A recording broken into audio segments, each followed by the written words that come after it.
show starts in 3, 2, 1, go. Good morning, CaneSport. It's August 4th, 2021.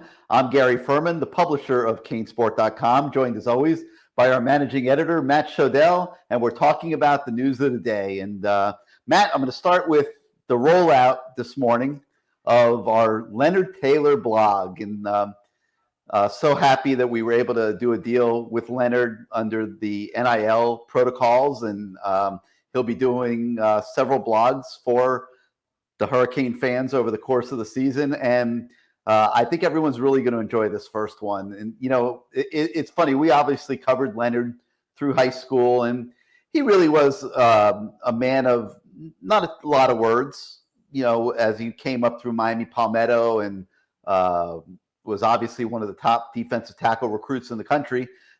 But, you know, didn't really talk a lot, and we weren't really sure what to expect when we got into this blog with him. But we wanted to find a freshman who could give a freshman's voice and share the experience of being a highly touted prospect coming into college as first year with so many expectations. So we decided to narrow down to Leonard Taylor on that. And based on the first blog, couldn't be happier. Matt, we sat down with him and got into detailed conversations, and in preparation for the blog, we really found him to be a fascinating young man with a lot of really neat stories to tell. Yeah, and I think as it goes through the fall, I think he'll give some really good insight. You know, that's what's so cool about these NIL deals is, like, it's not just these run-of-the-mill cookie-cutter interviews. We get to actually have them tell their story, like what happened today, what happened yesterday, you know, what's the last week been like, how hard, you know, what have the fans not been seeing that you've been working on, you know? So it's great. And it's a new experience, obviously, and the thing I love about it is it gives us the opportunity to diversify our content and, you know, provide the fans with outside the box type of things to read, to watch. And, you know, you guys will see as these blogs get developed, you know, they'll be written and there'll also be video elements to them. We're going to try to make it as versatile as possible and give you all different viewpoints and angles to see the stories. But it gives the players the opportunity to tell stories that they just don't get the chance to tell in the you know, cookie cutter daily interviews that are a big part of our site, no doubt about it, and should be. But what I like is the opportunity to do something different and bring our subscribers and the fan base as a whole just something that they haven't seen before. And with this NIL situation, it's going to give us the opportunity to keep doing that. And as the days and weeks go by, you'll see us making more announcements. We've announced the Mike Harley blog, the Tyreek Stevenson blog, now the Leonard Taylor blog. The Mike and Tyreek blogs will start in a couple weeks, but there'll be more, and we've got more things in the works. And the thing that we're finding as we go through this is how many additional opportunities there really are. Like, you know, that just we may never even get to a lot of them, but these kids have a lot of different aspects to their lives. They have a lot of things that they do in their day-to-day lives that we would have never known, that the public wouldn't have known. And we're going to try to develop them and the sort of emotional attachment to the fan base by developing them as human beings, not just football players, and give you guys a glimpse into maybe their day-to-day lives sometimes and things like that, just to give you just a different aspect of these guys as Miami Hurricane players. So we start today with Leonard Taylor. I think you guys will enjoy it, and we'll be interested to see the feedback on the CaneSport.com message boards as you guys dive into that. All right, a couple other stories on the website today. And the first one I'll talk about is Georgia defensive tackle Quintel Jones, who seems to be picking up steam with Miami, Matt. He's a defensive tackle. People have been asking where are the bigs in recruiting. Well, you know, this guy's a big, and it seems like there's some momentum building there. Yeah, he definitely has an affinity for Miami for sure. Of course, he wants to take some visits in the fall and just sort of make sure what he's doing. But I mean, I think Miami's in a really good early spot with him. And you're right. I mean, they need defensive tackle help. I mean, yeah, you got Leonard Taylor, but is he really going to pan out? I mean, you hope he does. And then, does Nesta come back? Like, you need some really quality defensive tackles in this class. And, everybody sees the DBs Miami's gotten. I'm very curious to see what sort of help they get on the defensive line, because they have gone after a bunch of guys. But who's going to wind up in the class? That's going to be one of the big unanswered questions that we may not really find out until November, December, because these defensive linemen this year, they seem to want to wait a little bit to decide.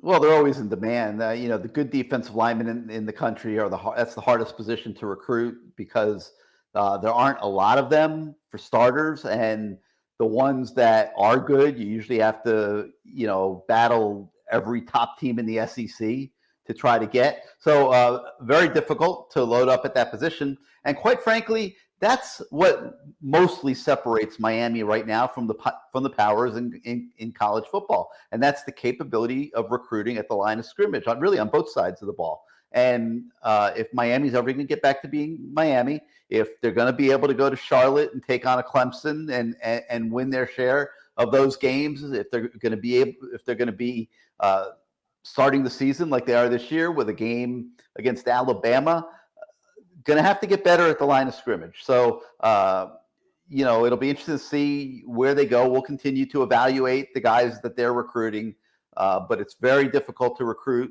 defensive tackles. And Miami's taking a shot with Quentel Jones. He's one that they feel they can get. And we'll see what happens as it moves forward. But we bring you the full update today on the website on Quentel. One other football story today, we continue our preview of 2021 opponents. Today's preview, Matt, is a Virginia Tech team that's really difficult to read, quite frankly. I personally think that Justin Fuente's days as the Hokies head coach are going to come to an end this year. I do not have high expectations for Virginia Tech. And, I've thrown up some caution flags on a few other teams, the NC States of the world, even like a Florida State I see making forward movement relatively quickly. I don't feel that way about Virginia Tech. I feel Virginia Tech's kind of floundering a little bit, and I think that they're going to be very challenged this year in the ACC. And if they don't get to like that 8 or 9 win mark in Blacksburg, I think that there's going to be a lot of noise, and Justin Fuente might be looking for another job. Your thoughts on Virginia Tech?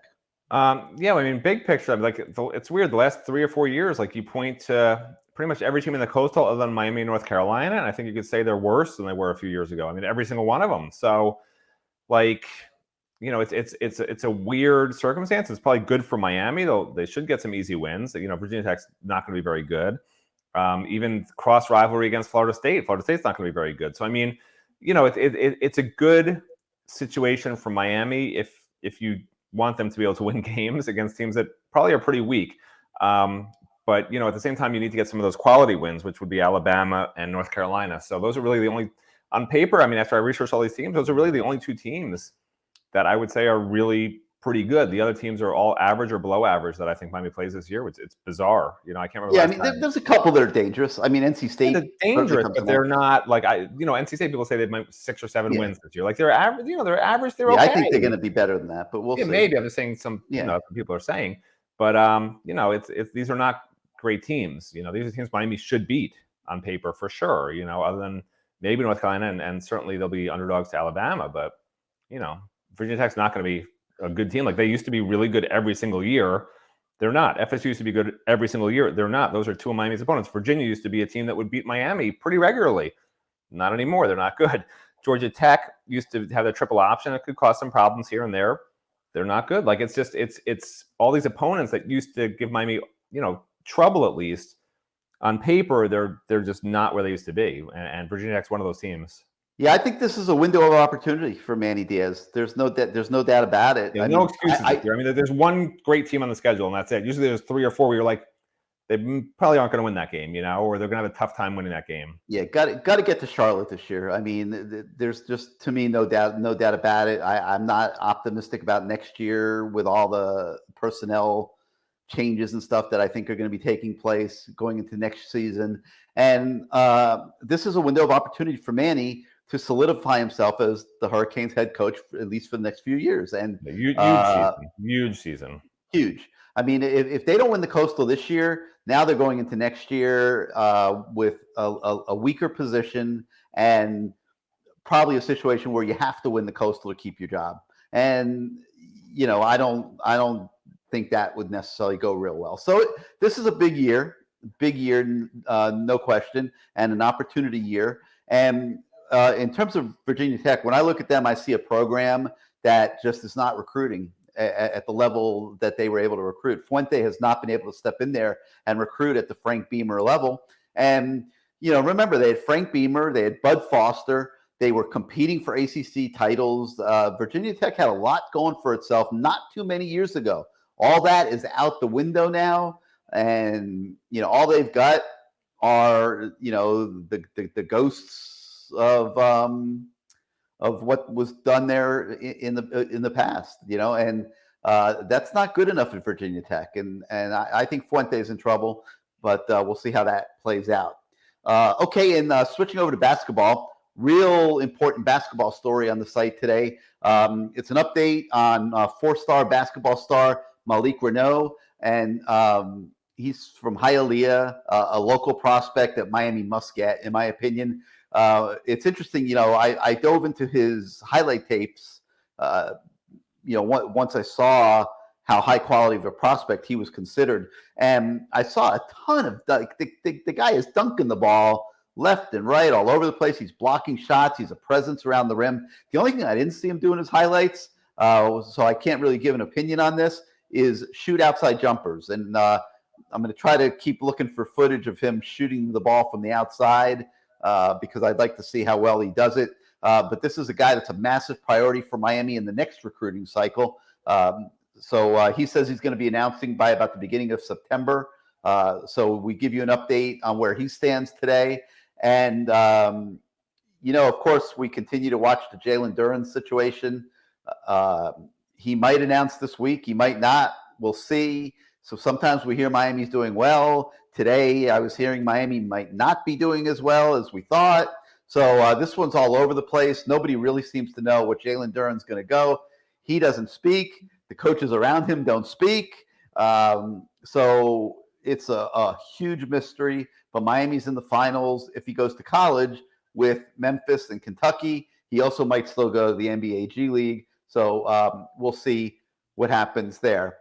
All right, that's going to do it for today, everybody. Could be some more stuff coming up as the day goes on the website, so stay tuned to CaneSport.com. But a few really cool things for you to dig your teeth into here this morning. And make sure you read that Leonard Taylor blog. It's really interesting, and make sure you watch the videos that are accompanying it as well. So for Matt Shodell, I'm Gary Ferman. Until next time, we'll say goodbye, everybody.